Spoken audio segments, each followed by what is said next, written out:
6 កន្លះ 15 បាទអតិជនយកទៅលុបនឹងដីបាទលុបដីធ្វើស្រះដូចគ្នាបាទឥឡូវយើងអ៊ុតបាន1តង់ហើយ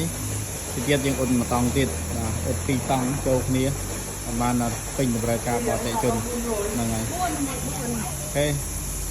ហើយមួយនេះគឺធំអានេះ20 ម៉ែត្រជាងបាទ23 និង 36 ម៉ែត្រហើយតង់ខ្មៅ UV យកទៅក្រាបបាតស្រះ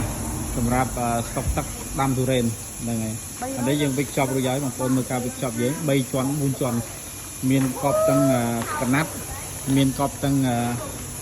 អំបោះជាមួយនឹងកស៊ូខ្មៅ UV ជូនវាបាទគឺកប់ច្រើនជាន់មែនទែនហើយរុញឲ្យណែនដើម្បីជៀសវាងការ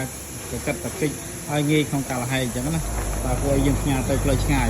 អានេះជាទំនួលខុសត្រូវវាក្រោមការងាររបស់យើងទៅណាបងប្អូន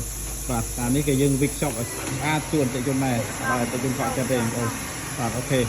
ឡូវយើងធ្វើការអ៊ុតហើយបាទនេះគឺតែយើងអ៊ុតជូនជាវណាអូខេ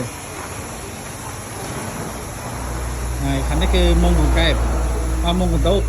បាទមុងកណ្ដូបយើងចិត្តទូចហើយបងប្អូនពេលយើងចាប់ដើមដេបាន2ថ្ងៃហើយទូទូចឹងយូរកំងច្រើនមែនទេបាទមុងកណ្ដូបដេអត់ឆប់អត់ឈរទេបាទហ្នឹងហើយបាទហ្នឹងហើយចឹងកន្លែងនេះដូចរោងចក្រឥឡូវគាត់ដូចរោងចក្រហ្នឹងហើយខាងនោះដេតង់ឡានតង់រត់កបោឡាន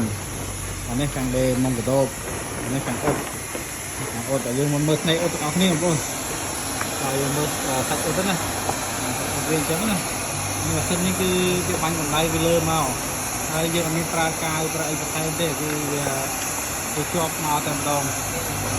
បាទដោយសារអីតង់មួយគឺវាមានសាច់កាវរបស់វាស្រេច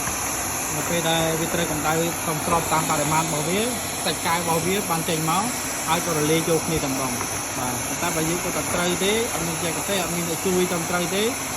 ដឹងតែប្រហោងបងធ្លុងហើយបាទហ្នឹងហើយតែយើងមានចេះកទេក៏ពិសោធន៍យើងត្រឹមត្រូវបើយើងធ្វើបានហើយគ្រូអត់មានពីណាទេគ្រូបងគ្រូខុសហ្នឹងហើយដល់គ្រូខុសអ្នកបរៀនបាទគ្រូខុសអ្នកបរៀនបទពិសោធន៍ជាប្រាជ័យជាមេរៀនដ៏អស្ចារ្យណាអូខេចឹងហើយជួបគ្នាវីដេអូក្រោយបងប្អូនបាទ